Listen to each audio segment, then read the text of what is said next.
So it's fall here on the homestead at Riverbend. We're starting to wind things down, get ready for winter. And I've been thinking a lot about what I learned this year with regard to feeding our animals and trying to save more money. So in today's video, I'm gonna give you 5 tips, 5 ways that you can save on your feed bill on the homestead.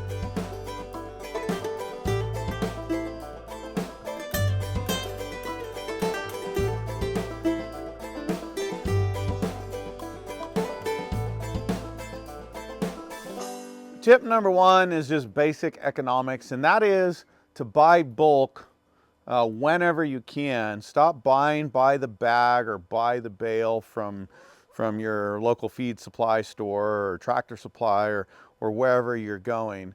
Try to buy bulk once a year if you can.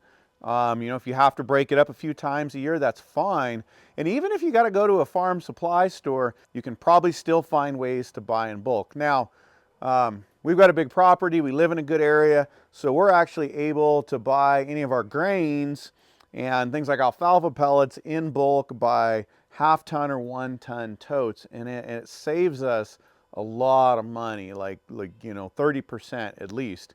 And it's the same with hay. When we buy hay, we don't buy it a few bales at a time, we buy it once a year. By buying it once a year from a grower instead of from the store, you're going to cut out the middleman, you're going to get a bulk price, and it's going to get your per ton cost down. Now, another strategy you can do when you're buying in bulk, particularly with hay, is go to large bales. Now, depending on the size of your homestead, that might be a challenge because those large bales take equipment to move around. And I've done both. We have small bales here, but you do get a little better cost with large square bales or large round bales, so it's something to look at and consider if you can manage it.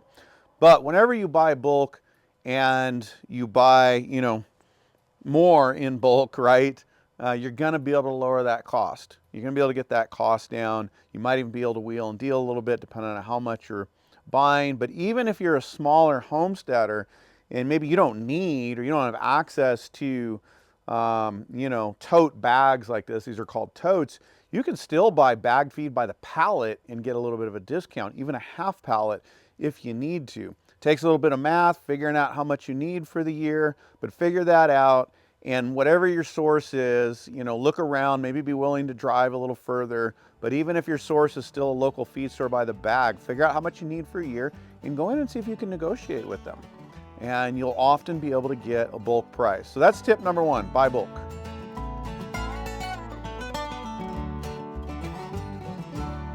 Tip number 2 is to stop buying pre-mixed ground feed. This is particularly when it comes to grain, okay? And start buying whole grains. So these are whole grains here. These have not been ground. They haven't mixed with anything. And you're always going to get a better price when you buy the whole grain. It's less processed. And you can buy whole oats, whole wheat, whole barley, whole corn, whole peas if you want. You can do any manner of buying whole grains. It's going to save you money. You combine that with buying bulk, you're really saving money. And then you can look at making your own mixes. You can get into grinding them and things like that if you want. I'm going to show you a way to avoid that work and just utilize these whole grains for your animals. Before we get on to method number 3, I want to show you what we do. You saw the grains out there. We buy them in bulk, individual grains. Right now we've got barley, oats, and peas on site. And so we mix those. We just mix those into a can feed. You can see here, this is just well mixed. And one thing I want to tell you is stop worrying about the perfect ration, okay? All this information about the perfect ration with the perfect protein amount all comes through the university, through commercial production. If you're a farmer, if you're raising for profit, then yes, you want to be really, really dialed in on that. As a homesteader, we're certainly worried about the health of our animals and making sure they're getting enough nutrition, but we do not have to worry about that level of detail. And you can look at the protein levels on the different grains that you have access to, and you can get them good and close enough, even if you were to go with a single grain. I always like to have a little bit of diversity, so at least 2 or more, but you can do this with single grain. And that is going to lead into step number 3, how to make this digestible and palatable for your animals.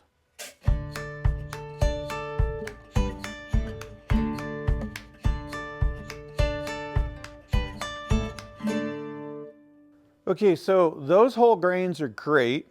We're primarily feeding them to our chickens, turkeys, geese, any kind of fowl like that, and pigs. The thing is, though, is they are a little hard to digest. The chickens got a gizzard, so they do, pretty well at it. The pigs just got to run it through their system. They definitely can digest some of it, but if you look at their poo, you will see that there's a lot of grain. If you just give it to them, just like you saw it in the can there, that makes it through the system. So what we want to do is soak, ferment, or sprout those whole grains. And you can do that year round. We have a simple system of 5-gallon buckets right here right now, and we ferment them 3 to 5 days, or soak them. If it's right now it's getting pretty cool, so there's not a lot of fermentation going on. The temperatures just aren't there. Fermentation is a bonus. It's going to add to the nutritional value of everything, but you can just soak them. That at a minimum softens the grain, makes it more digestible, which means you're going to get more use out of the grain, and that's a great way to go instead of taking the time to then grind your own pre-mix, which works as well. But I think, my own personal theory, that even when you're grinding, it's still a whole hard grain while you've broken it up into smaller pieces. This is really making it digestible. If it goes on to fermentation, that's even better. And so we move them through from day to day. And you can see here, where we've gotten to. This grain is soft, it's pliable. This has a little dairy in it. You can soak it in whey, water, milk, whatever you want. Water's the base. We always add some milk product if we have it. So there's a little bit of a cheesiness in here. That will make it so that the animals use every little bit of that grain that you're giving it to them. You can also sprout them. That's a different program. I don't go through that effort as well. I wouldn't do that for the chickens. Might be a benefit to the pigs, and even if you wanted to sprout it, it might be a benefit to some other ruminant animals, which I wouldn't give grains to ruminants any other way. But, it is something out there, just want you to know about it. But soaking and fermenting, excellent way to go.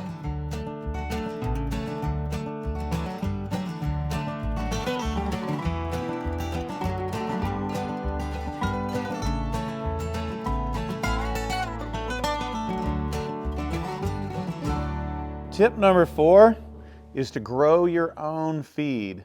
Our goal here at Riverbend is to eventually not have to buy grains. Now, we got a lot of animals, we got a lot of production, and that's going to take some more getting to. Where we're starting right now is just growing things that are really, really easy to grow. Pumpkins, for example.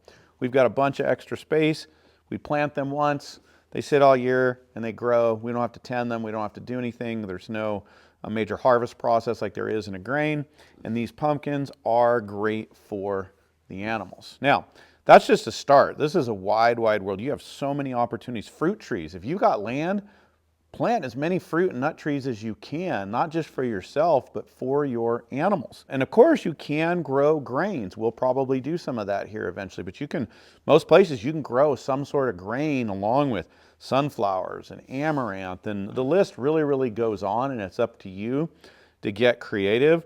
This is what farmers and homesteaders of old would have done, is they always have ground where they're growing the feed for their animals. So for us, we're kind of new to this, we're getting started, but it's something we're really going to focus on in the next 5 to 6 years. And it's really fun this year. This is just a few of the pumpkins we have up that we can use in the next few days.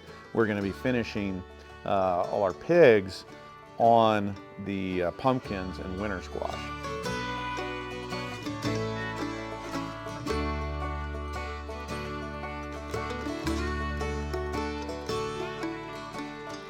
Tip number 5 is multi-species rotational grazing. On this 3.5 acres this year, this is our 4th pass on this ground, and we have raised 2 dairy cows and all our dairy for the season, 3 pigs, grazing pigs, and I think 6 or 7 sheep, and 450 meat chickens, along with a dozen plus turkeys, all on a small piece of ground, just through multi-species rotational grazing. And that's just good management of your land. And as you do that, you're going to be able to spend more time out here providing them from the land what's growing, sunlight, water, and soil, and less from the barn in that hay that you're stockpiling in there. So, multi-species rotational grazing, tip number 5.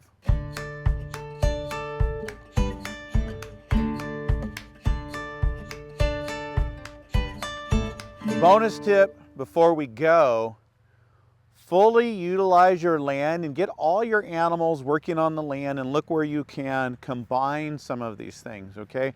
Out here in the multi-species grazing, we can often feed the chickens by having them follow behind the cows who are manuring during the summer.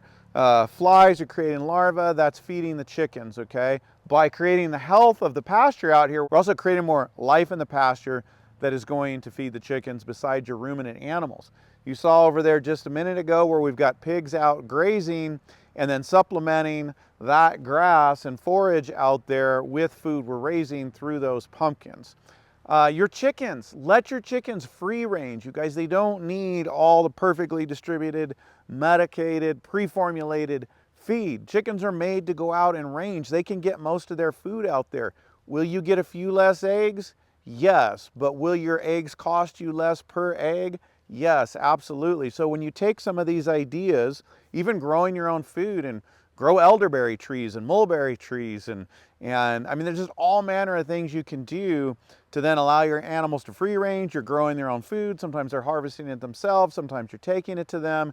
You're extending your season. Really, really powerful. So I just want to leave you with that thought of thinking how you can combine all of these things. For more on multi-species rotational grazing, check out this video here.